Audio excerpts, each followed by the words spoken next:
Hello, everyone. This is Shannon Waller here, and welcome to the Team Success Podcast. Today, we're going to talk about focusing on results. Now, in our work with successful entrepreneurs and their teams at Strategic Coach, I have worked with a lot of team members who have a real challenge sometimes when they're working with their entrepreneurs because a project, for example, will go ahead, you'll put lots of time, lots of effort into it, but it doesn't work. For whatever reason, it fails. It's not a success. And quite often the dialogue happens and it goes something like this. The entrepreneur or business owner says, we did not get the result. He or she is upset about that. And the team goes, yes, but we put in all that work, all that time, all that effort. We work late, we work weekends. We did this, we did that. And the entrepreneur's like, doesn't matter. We didn't get the result. And there's this polarization and neither person feels heard, neither feels appreciated that the other person actually has a grip on what actually happened. And that's actually kind of true. Neither one of them does. And so one of the things I've discovered, though, is that an entrepreneurial environment, and this is probably true in most environments, but particularly in an entrepreneurial environment, the critical focus for everyone has to be on the result. Not that it isn't important to be really strategic about the time and effort you put into things. In fact, I hope you really are. But ultimately, what does matter is the result. And here's why. One of the really interesting things about entrepreneurs is they have crossed what we call the risk line from the time and effort economy into the results economy. And the results economy is really interesting. So first of all, there's no guarantee. There's no one writing a paycheck. There's no one making sure your account gets full every 2 weeks, or at least as full as it is, as it can be. There's no one guaranteeing anything. They get to make it up and then make it real. They need to figure out what creates value for other people and get those other people to write a check for it and then deliver it to actually create that value. There is no one above going, you did a great job. Here's your paycheck. Not happening. And if you work with an entrepreneur, guess what? That's kind of true for you too, at least in the mindset point of view. I hope you get paid every 2 weeks. I hope money gets deposited to your account on a regular basis. However, you have to know that for your entrepreneur, the business doesn't happen automatically. There are no guarantees. And so by the very nature of the fact that you work with a business owner means that guess what? To some extent, you straddle that line between time and effort and results.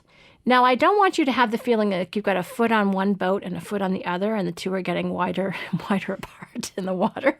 I don't want you to feel like you have to do the splits.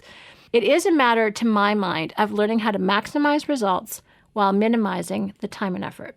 And this is kind of exciting. This means you get to get strategic, you get to get really efficient, you get to be really effective, you make sure you're focusing on the right things. There's a lot of really great and creative thinking that can come as a result of focusing on results. But it doesn't happen if you only focus in on the time and effort.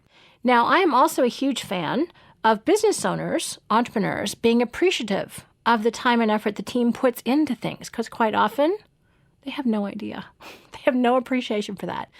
For a lot of entrepreneurs who are in the make it up school of things, they imagine something and they see it really, really clearly. They know the impact it will make, and then they're kind of done.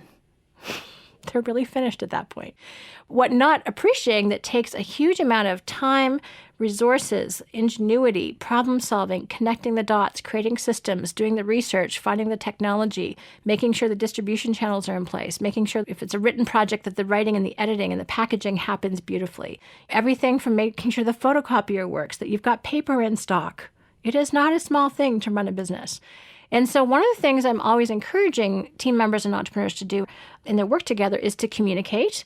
And one of the things that's really important for team members to do is to actually educate the person who's asking you to do things how long things take. Now, this is not designed to be a how to build the watch conversation. He or she's eyes will glaze over well before you finish your description. But pick the highlights. Educate them as to if they want an idea done and they think it's going to take 2 days and you know for certainty it will take 2 weeks, you can let them know. It's like, you know what? That is an awesome idea. I love it. I think it will have a huge impact. The challenge I'm seeing is that with this and this and this being true, it's actually going to take a little longer. In fact, a lot longer. I think we can get it done in 2 weeks. I don't quite see right now how it's possible to do it in 2 days. Now, there's something really interesting about the language that I've chosen to use there. What I'm suggesting you say, or a version of it, your own words, is saying, I don't see how it's possible. you're not saying it's impossible. You're not making a unilateral statement of what's true. You're saying from your perspective, from what you know to be true, it can't happen.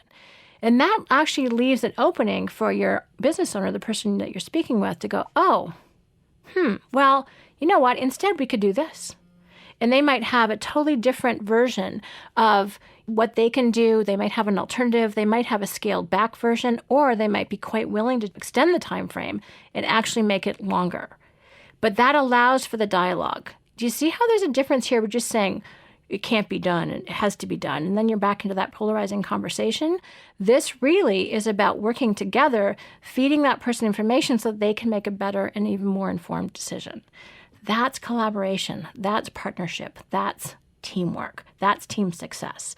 And it's interesting because in our work at Strategic Coach, we have, put through a lot of projects through the system. And these conversations happens all the time. I'm working with a team here to produce the podcast. I'm looking at people whose project management skills far exceed mine, and they are very adept at having these conversations. And they're very collaborative. They're very empathetic with what needs to happen, and they also introduce some reality sometimes. So what you want to do, I'm going to give two perspectives here. So as a team member, you want to be someone who's going to provide back accurate, real information, not in a way that dissuades the idea from happening, but in fact gives that person necessary information so they can achieve what they want. That's very different than just being the opposition person all the time. And entrepreneurs, you also need to be coachable and recognize that when you're getting that information, that's raw material for you to do something with. Again, change your deadline, simplify the idea, find an alternative. You may have access to resources that you didn't even think about until you're opposed with that particular objection or obstacle. And all of a sudden you're like, oh, I can think of a solution for that. We can do this over here, and that'll shorten the time frame by at least a week. Great. Now you're working together on it. So that's what I'm talking about. Meaning this whole purpose of this podcast series is to really up your team success and your teamwork. And really learning how to focus on results is key. One other aspect of this I find really, really important for communication is to get aligned on what that result actually is. Now, having been in a lot of meetings over my time in business, which spans several decades, is that I've learned that people walk away thinking they're clear. And they're clear as mud about what actually was agreed upon, what the time frame is, what they're aligned on. We've got several phenomenal tools at Strategic Coach, including something called the Strategy Circle and other tools. But how you can use this thinking, even if you don't have the tool, is to really answer the question as a team, as a group, and even for yourself for that matter. And you want to answer the question, what does it look like when it's done and done well? Paint the picture. Give the details. Don't be guilty of drive-by delegations, where you just whip an idea at someone's head and run, which is what a lot of people are guilty of doing, by the way. What you really want to do is help paint that picture and help someone else. If you paint by numbers, you may have the colors brown, white, and gold. Someone else has got green, purple, and pink. So you want to make sure that together you really define what that picture looks like, and that together you collaboratively create what's going to happen. So this is a really much more fun, aligned way of figuring that out.